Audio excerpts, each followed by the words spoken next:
There's a particular kind of silence that only exists after the espresso machine has been wiped down, the chairs turned upside down on their tables, and the sign on the door flipped to closed. I love that silence. It's the sound of a place exhaling. No more orders, no more pretending to be brighter than I feel. I've worked the closing shift at Hartwell Café for almost 5 years now. Some people think it's lonely, but I don't mind. I like the quiet. I like being the background hum in people's lives. Warm lights, soft music, the clink of ceramic. Nobody asks too many questions when you're the one behind the counter. Except her. Not that she talks much. She comes in most nights around 10:30, long after the rush is over. Always orders chamomile, always pays in cash, always sits by the far window with a book cracked open and her legs folded underneath her like she lives there. I started calling her Chamomile Girl in my head, never out loud. I'm not brave like that. Tonight, it's drizzling. The shop smells like cinnamon and rain-soaked pavement, and she's there, as usual, eyes scanning a worn paperback with a green spine. But when 10:50 rolls around and I start my closing routine, flipping chairs, dimming lights, she doesn't budge. She stays curled in that corner like time doesn't apply to her. I hesitate at the front door, key in hand. Then I flip the sign, lock the door, and glance back.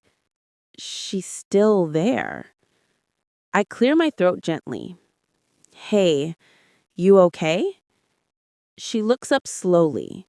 Her eyes are darker than I expected, steady in a way that feels like they've already considered the question before I asked it. Yeah, just didn't want to go home yet. Something about the way she says it stops me. Not sad exactly, just honest. I reach for a to-go cup and pour the last of the hot water over a chamomile bag. I don't ask. I just walk it over and set it on her table. On the house, I say. Then, before I can overthink it, I slide into the chair across from her. She blinks at me surprised, but not unkindly. We sit like that, not speaking for a full minute. The hum of the fridge, the faint patter of rain against glass. Her book stays open, but her eyes stay on me. I'm Elise, she says. I nod. Hi, Elise.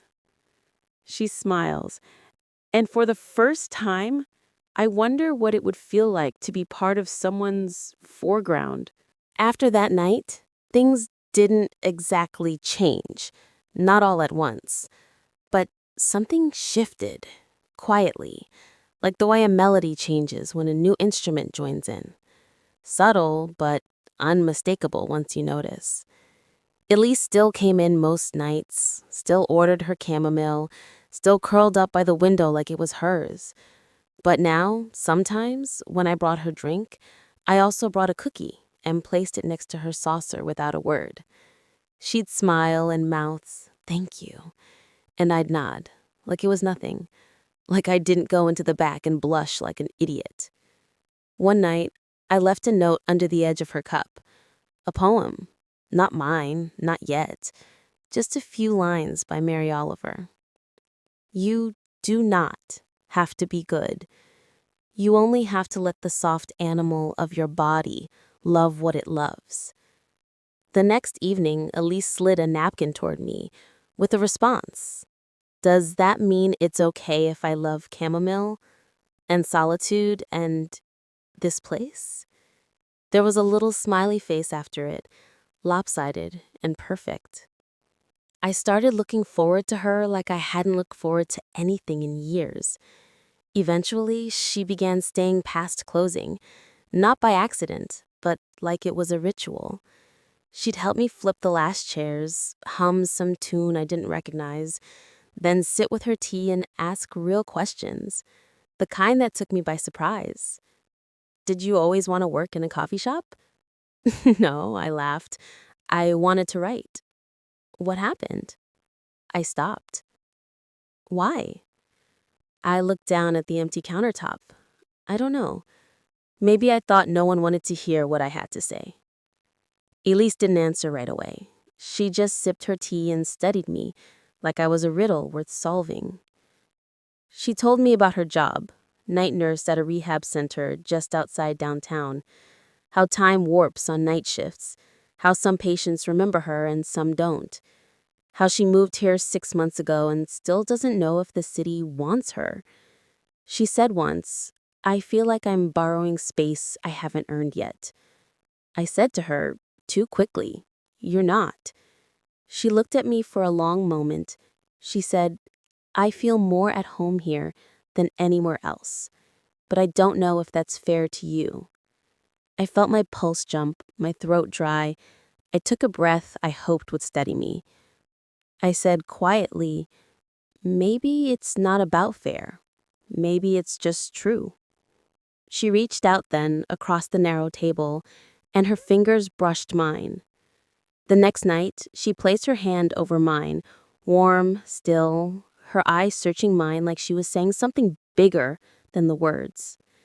She said, "I don't want to be just a regular anymore." And then she was gone, out the door, into the night, before I could say anything at all. The next night, I watched the door like a fool. 9:30, nothing. 10, still nothing. By 10:30, I was folding dish towels with too much force, pretending I didn't care. But I did. I left the corner table untouched, just in case. Didn't flip the chair, didn't wipe the surface. I even brewed a cup of chamomile around 11, letting the scent hang in the air like an invitation. She didn't come. I told myself maybe she had a shift. Maybe something came up. I told myself a lot of things. The second night she didn't show, I sat in her usual seat. I wrapped both hands around a lukewarm mug and stared out at the street, where puddles reflected the flickering neon from the bar across the avenue. Someone walked by holding hands with someone else. They looked happy in that careless, unaware way that happy people do. By the third night, I stopped pretending I wasn't unraveling. I kept going over our last conversation. Had I said too much?